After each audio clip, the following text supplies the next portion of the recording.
सुप्रभातम सुप्रभातम सुप्रभातम। आज की ताजा खबर में आप सभी का बहुत बहुत बहुत स्वागत स्वागत है।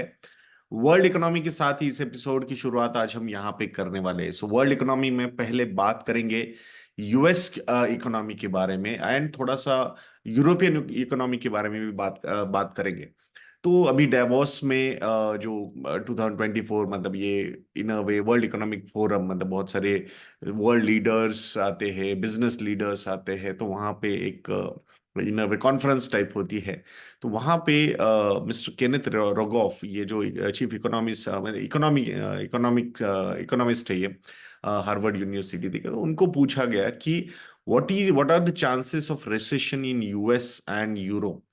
तो उन्होंने एक प्रोबेबिलिटी दी है। सो 25 to 30% का चांस है कि यूएस में रिसेशन आ सकता है ये कैलेंडर ईयर में 2024 में। एंड वही अगर हम यूरोपियन इकोनॉमी के पॉइंट ऑफ व्यू से बात करते हैं, तो वहां पे जो चांसेस है वो ऑड्स जो है वो ज्यादा है, मतलब 50-60% तक का भी वो प्रोबेबिलिटी हो सकता है कि वहां पे जो रिसेशन है वो आ सकता है। अब अगर जर्मन इकोनॉमी के बारे में बात करेंगे, so that is also news which I wanted to cover, तो अभी कवर कर लूंगा। तो उसमें जर्मन इकोनॉमी 2023 कैलेंडर ईयर में, मतलब उनका वो फाइनेंशियल ईयर था, तो वहां पे वो निगेटिव रही, मतलब कॉन्ट्रैक्ट हुई वो 0.3% से।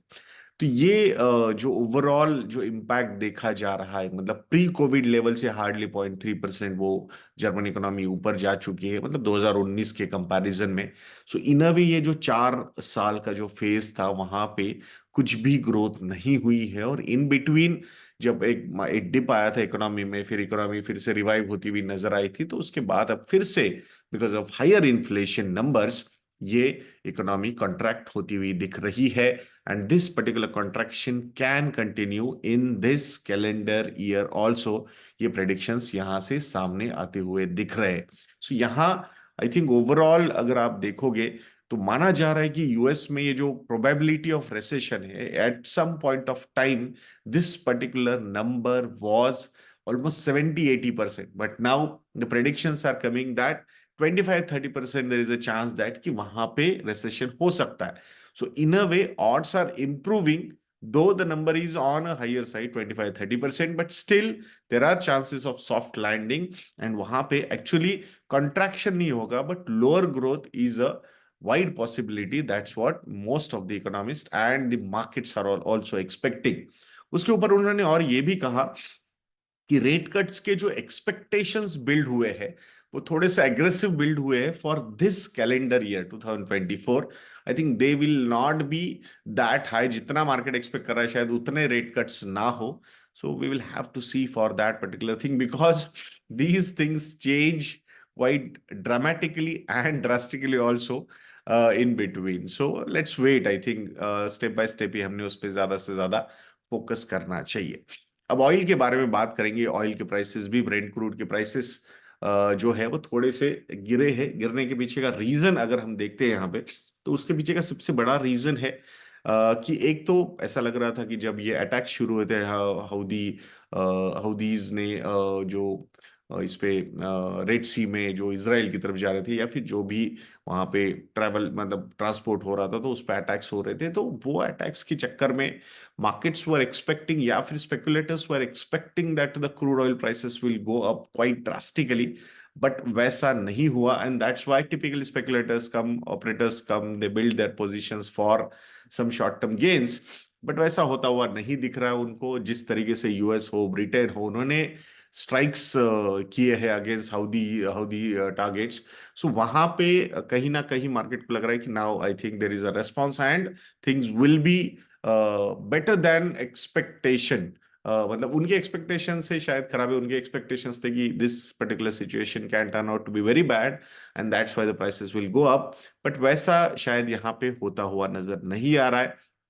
तो शायद यही मार्केट के लिए या स्पेकुलेटर्स के लिए डिसअपॉइंटमेंट है, और उन्होंने अपनी पोजीशंस फिर से जो बनाई थी कि ऊपर जाएगा शायद, वो वाइंड अप करना शुरू किया, and that's why the prices are going down. So in a way overall other economies के लिए अच्छा है, स्पेसिफिकली वेस्टर्न वर्ल्ड के लिए भी हमारे लिए तो अच्छा ही है क्रूड ऑयल के प्राइसेस नीचे जाना, बट वेस्टर्न वर्ल्ड के लिए भी ये अच्छा है बिकॉज ऑलरेडी इन्फ्लेशन का प्रॉब्लम काफी बड़ा है उनके पास, तो hopefully that will come under control. देखते, let's we will have to wait. I think 2024 is going to be an interesting year from macro economics point of view. अब Indian economy के बारे में बात करेंगे। सो इंडियन इकोनॉमी में trade deficit की बात करनी ही होगी, because in the month of December trade deficit, merchandise trade deficit जो है वो फिर से और ज्यादा नैरो हो गया है at 19.8 billion dollar, thanks to the exports which are rising. So $38.45 billion के exports दिसंबर 2023 ये मंथ में हुए हैं। लास्ट ईयर सेम मंथ यानी कि दिसंबर 2022 में this particular number was at $38.08 billion. So वहां से ये नंबर बढ़ा है। बट अगर हम इंपोर्ट्स की बात करते हैं, so imports have gone down by 4.9% year on year. So that's a positive thing. और अगर इसकी लास्ट मंथ की अगर हम बात करेंगे, sorry last year same month की ट्रेड डेफिसिट की अगर हम बात करते हैं, तो that particular number is at $23.14 billion. So ये भी नंबर एक काफी पॉजिटिव, मतलब बहुत ज्यादा था उसके कंपैरिजन में trade deficit number is quite down. So that's a positive news. अब इंडियन होलसेल इन्फ्लेशन के बारे में बात करेंगे।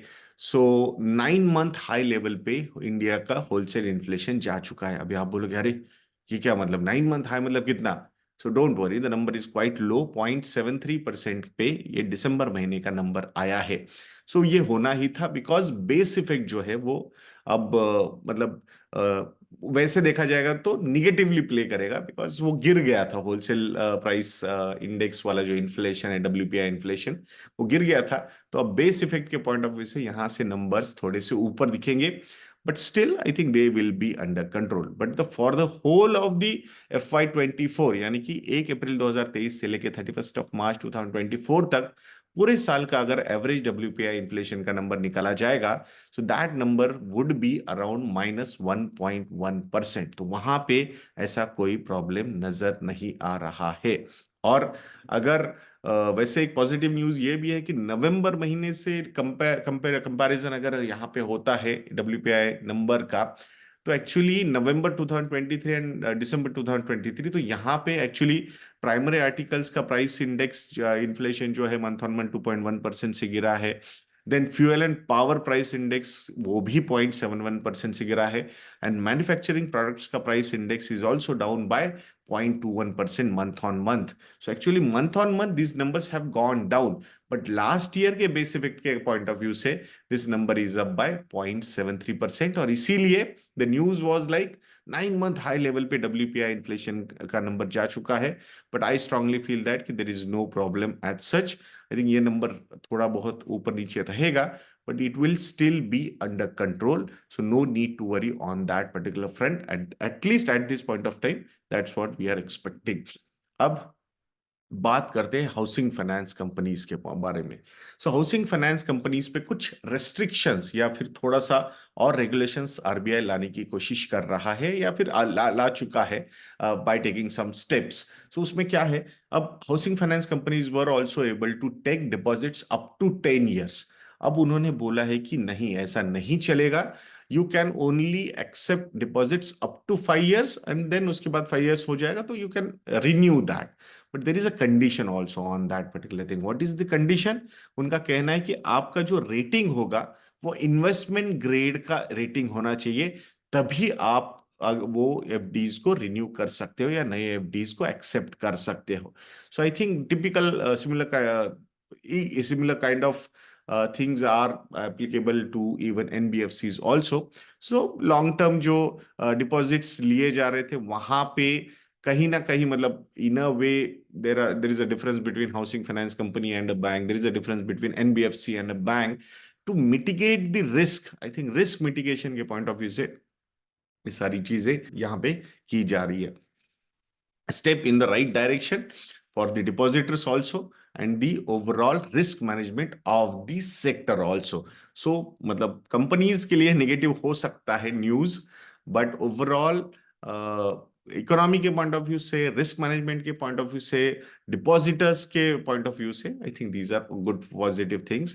That's what the market is doing. अब बात करते हैं स्टॉक स्पेसिफिक या स्टॉक मार्केट रिलेटेड। सो उसमें पॉलीकैब के बारे में बात करनी होगी। कल 5% से यह स्टॉक ऊपर गया है। रीजन क्या है इसके पीछे का? जॉफरीज की जो रिपोर्ट आई है, उन्होंने इस कंपनी के स्टॉक की टारगेट प्राइस दी है 7,000 रुपीज। अभी आप बोलोगे यार ये क्या, मतलब आप ये किस टाइप की न्यूज कवर कर रहे हो? तो उसमें हम यही कवर करने की कोशिश करें कि ओवरऑल वी आर, मतलब we will have to wait कि उसमें से ये जो आईटी सर्चेस, ये जो भी नोटिफिकेशंस आए, तो इसमें एग्जैक्टली क्या क्या चीजें सामने आती है ये भी हमें देखना होगा। तो इनका कहना है कि ऐसा आईटी डिपार्टमेंट के सर्चेस मैनकाइंड फार्मा पे भी हुए थे मई 2024 में, श्री सीमेंट पे भी हुए थे जून 2023 में, आईटी डिपार्टमेंट सर्च थे। हीरो मोटोकॉर्प पे एनफोर्समेंट डायरेक्टर सर्चेस हुए थे, companies offices and executive chairman residence also. Havells में भी ये नवंबर 2023 में हुए थे searches by directorate of revenue intelligence. RR Kabel पे भी नवंबर 2023 में आईटी डिपार्टमेंट के सर्चेस हुए थे। So these are regular things, मतलब इट्स, मतलब उसमें फाइंडिंग कुछ निकलता है तो then we will have to see. So ये उनको लग रहा है कि while the nature of regulatory developments might differ across ये अलग अलग केसेस है, बट दे आर, मतलब बेनिफिट ऑफ डाउट वो स्टिल कंपनी को दे रहा है ऐसा लग रहा है, एंड दैट्स व्हाई आज जो 5% गया है, तो ऑब्वियसली एक बड़े रिसर्च हाउस ने रिपोर्ट निकाली है, तो मार्केट ने उसको पॉजिटिवली रिएक्ट किया है। वी स्टिल फील दैट कि let's wait and watch this particular situation.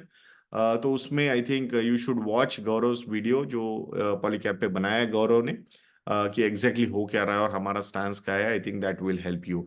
इसी चैनल पे वो वीडियो अपलोडेड है। अब Hyundai मोटर्स के बारे में बात करेंगे। Hyundai motor plans second plant in India, और इन्होंने 7,000 करोड़ रुपए की कमिटमेंट, इन्वेस्टमेंट कमिटमेंट दी है इन महाराष्ट्र। सो जीएम जनरल मोटर्स का जो प्लांट था, जो उन्होंने डॉर्मन फैक्ट्री थी, वो उन्होंने ली थी, और वहां पे ये प्रोडक्शन, मतलब इन्वेस्टमेंट्स होगा और वहां से ये प्रोडक्शंस वगैरह निकलेंगे।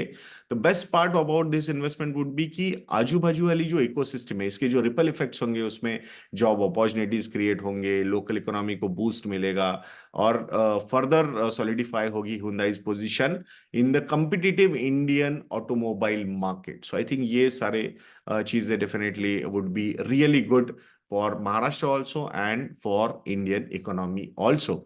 सो आई थिंक ये इतने बड़े बड़े इन्वेस्टमेंट्स का जो कमिटमेंट है, in a way these are very positive things.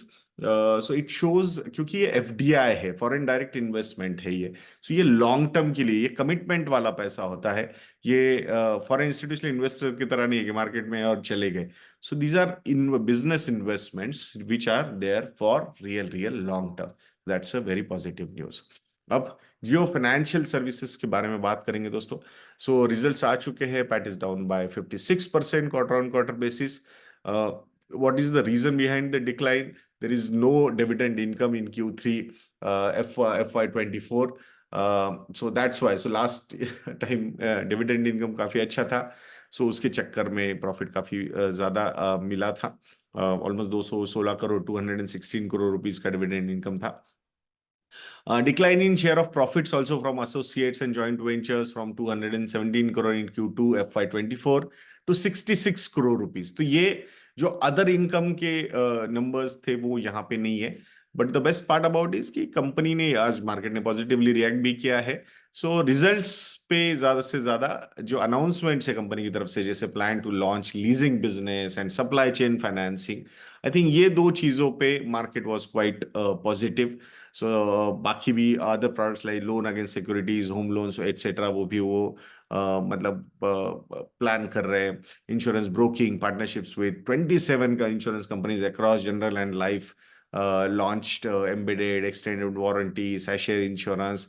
ये सारे इनोवेटिव प्रोडक्ट्स भी वहां से लॉन्च होने की कोशिश कर रहे हैं। So rather than going directly into insurance business, broking business में करंटली फोकस किया जा रहा है because of the reach of the company. Payment bank भी है, soft launch of debit card है, replatform to launch digital savings bank account. So obviously payment bank है तो ये सारी चीजें वहां पे लॉन्च हो सकती है। इवन पेमेंट सॉल्यूशंस भी कंपनी लॉन्च करी है। Implementation of dynamic QR across ecosystem, app for merchants have also been launched. Pilot launch of Jio voice box भी हो चुका है। Enabled Jio Bharat phones with UPI 123। तो ये सारे फैक्टर्स अगर आप देखोगे तो यहाँ पे market is reacting to the announcements and the actions taken by the company. Results पे I think for some more time we will have to wait. मतलब तोड़ फोड़ वाले numbers आने में समय लगेगा अभी.